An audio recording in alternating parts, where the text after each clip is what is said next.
Hello friends, എല്ലാവർക്കും എൻ്റെ YouTube ചാനലിലേക്ക് സ്വാഗതം. ഞങ്ങൾ അങ്ങനെ ഫസ്റ്റ് യു കെയിൽ നിന്ന് ഓസ്ട്രേലിയയിൽ വന്നു. ഇവിടെ വന്നിട്ട് ഇപ്പോൾ 2 മാസമാണ്. ഇവിടെ യു കെ വെച്ച് കമ്പയർ ചെയ്യുമ്പോൾ ഒത്തിരി ഒത്തിരി എനിക്കിവിടെ ഓസ്ട്രേലിയ ഇഷ്ടപ്പെട്ടു. ന്യൂ സൗത്ത് വെയിൽസ് എന്ന സ്ഥലത്താണ് ഞങ്ങൾ വന്നിരിക്കുന്നത്. ക്ലൈമറ്റ് കൊണ്ടും എല്ലാം കൊണ്ടും നല്ലൊരു നല്ലൊരു സ്ഥലമാണ് ഓസ്ട്രേലിയ, പ്രത്യേകിച്ച് ന്യൂ സൗത്ത് വെയിൽസ്.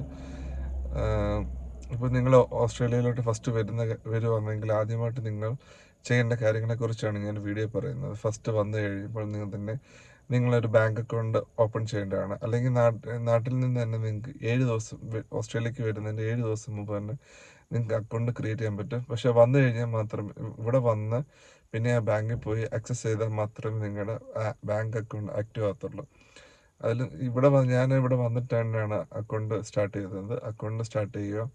അത് കഴിഞ്ഞപ്പോൾ നിങ്ങൾ ന്യൂ സൗത്ത് വെയിൽസ് വരുന്നതെങ്കിൽ അവിടുത്തെ സർവീസ് സെൻ്ററുകളുണ്ട്. ഓരോ ഏരിയയിലും അതിൻ്റെതായ സർവീസ് സെൻ്ററുകളുണ്ട്. അതിനകത്ത് അവിടെ പോവുക. അവിടെ പോയിട്ട് നിങ്ങളിപ്പം യു കെ എന്ന് വന്ന ഒരാളാണെങ്കിൽ നിങ്ങൾക്ക് യു കെ ലൈസൻസ് ഉണ്ടെങ്കിൽ അത് ഇവരോട്ട് കൺവേർട്ട് ചെയ്യാൻ പറ്റും.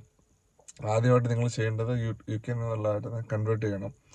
ഇപ്പം നിങ്ങൾ യു കെയിൽ നിന്ന് ലൈസൻസ് എടുത്തത് കുറഞ്ഞൊരു 2 വർഷം 3 വർഷം കുറവാണെങ്കിൽ, 3 വർഷത്തിനുള്ളിലാണെങ്കിൽ നമുക്ക് നമ്മുടെ നാട്ടിലെ ലൈസൻസും കൂടെ കാണിക്കാവുന്നതാണ്. അപ്പം നമുക്ക് അത്രയും വർഷത്തെ എക്സ്പീരിയൻസ് ഉണ്ടെന്ന് അതിനകത്ത് കാണിച്ചു കഴിഞ്ഞാൽ പിന്നെ നമുക്ക് ഇവിടുത്തെ പ്രൊഫഷണൽ ലൈസൻസ് അങ്ങനെയുള്ള കാര്യങ്ങളൊന്നും എടുക്കേണ്ട കാര്യമില്ല.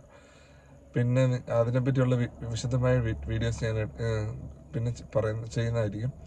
ഇപ്പം ഞാൻ മെയിനായിട്ടുള്ള കാര്യങ്ങളാണ് ഫസ്റ്റ് ഓസ്ട്രേലിയ വന്നു കഴിഞ്ഞാൽ എന്തൊക്കെ കാര്യങ്ങളാണ് നിങ്ങൾ ചെയ്യേണ്ടതിനെ പറ്റിയാണ് പറയുന്നത്. അത് കഴിഞ്ഞിട്ട് ഇപ്പോൾ നിങ്ങൾ ഹോസ്പിറ്റൽ ഫീൽഡ് അങ്ങനെയുള്ള ഫീൽഡിൽ വർക്ക് ചെയ്യുന്നതെങ്കിൽ ആദ്യം നിങ്ങൾക്ക് വേണ്ട ചിൽഡ്രൻസ് ചെക്കാണ്. ചിൽഡ്രൻസ് ടെസ്റ്റ് മസ്റ്റായിട്ട് എടുക്കണം. മസ്റ്റായിട്ട് എടുത്താൽ മാത്രമേ നിങ്ങൾക്ക് ഇവിടെ ഹെൽത്ത് കെയർ ഇതിലൊക്കെ വർക്ക് ചെയ്യാൻ പറ്റത്തുള്ളൂ.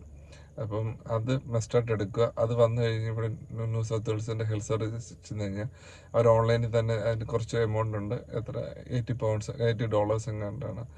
അത് അടച്ച് ചെയ്ത് കഴിഞ്ഞാൽ നിങ്ങൾക്കത് കിട്ടും. ഒരാഴ്ച 1.5 ആഴ്ച കൊണ്ട് നിങ്ങൾക്ക് പോസ്റ്റ് വഴി അതിൻ്റെ കിട്ടും. ലൈസൻസും അതുപോലെയാണ്. യു കെ ലൈസൻസ് ഓസ്ട്രേലിയക്ക് കൺവേർട്ട് ആക്കി കഴിഞ്ഞ് കഴിഞ്ഞാൽ 2 ആഴ്ചയ്ക്കുള്ളിൽ നിങ്ങളുടെ ലൈസൻസ്, നിങ്ങൾ പുതിയ ഏത് സ്റ്റേറ്റിലാണോ വന്നത് ആ ലൈസൻസ് നിങ്ങൾക്ക് കിട്ടുന്നതായിരിക്കും.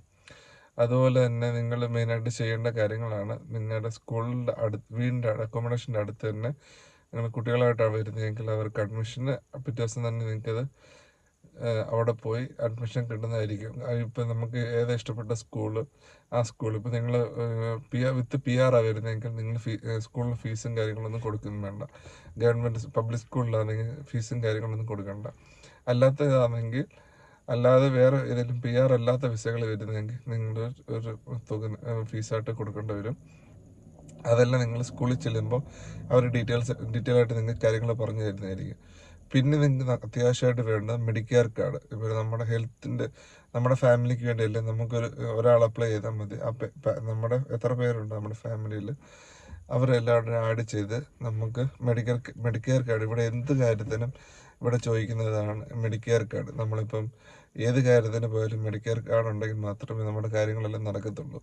അത് ഓൺലൈനിൽ അപ്ലൈ ചെയ്യാം, അല്ലെങ്കിൽ ഇവിടെ അടുത്ത സെൻട്രൽ ലിങ്ക് എന്ന് പറയുന്ന സംഭവമുണ്ട്. അത് അവരുടെ ഓഫീസിൽ പോയി കഴിഞ്ഞാൽ നിങ്ങൾക്ക്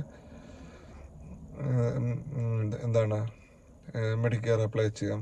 എൻ്റെ അഭിപ്രായത്തിൽ നിങ്ങൾ ഓൺലൈനിൽ തന്നെ ചെയ്യുന്നത്. ഓൺലൈനിൽ ചെയ്ത് കഴിഞ്ഞാൽ കുറച്ചുകൂടെ പെട്ടെന്ന് നിങ്ങൾക്ക് മെഡിക്കെയർ കാർഡ് കിട്ടും.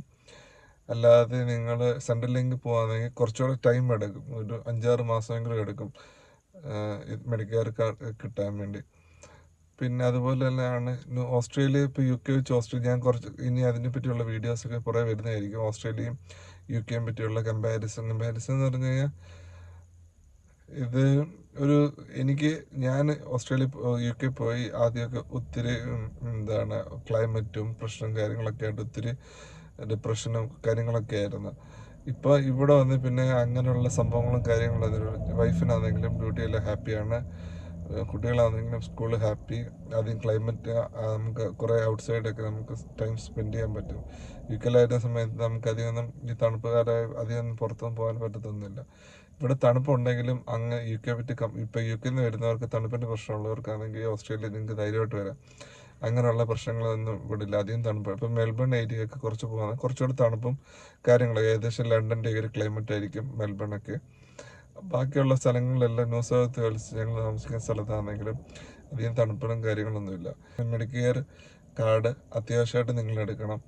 പിന്നെ ഈ പറഞ്ഞിട്ടുണ്ട് ചിൽഡ്രൻസ് ചെക്ക്, അത് മസ്റ്റാണ്. നിങ്ങളിപ്പോൾ ഹെൽത്ത് കെയർ സെൻ്ററിൽ എന്തെങ്കിലും വർക്ക് ചെയ്യുന്നുണ്ടെങ്കിൽ, സെക്ടറിലാണ് വർക്ക് ചെയ്യുന്നതെങ്കിൽ അത്യാവശ്യമായിട്ട് മെഡിക്കെയർ കാർഡ്, WCC വേണം, ചിൽഡ്രൻസ് ചെക്ക് അത് വേണം.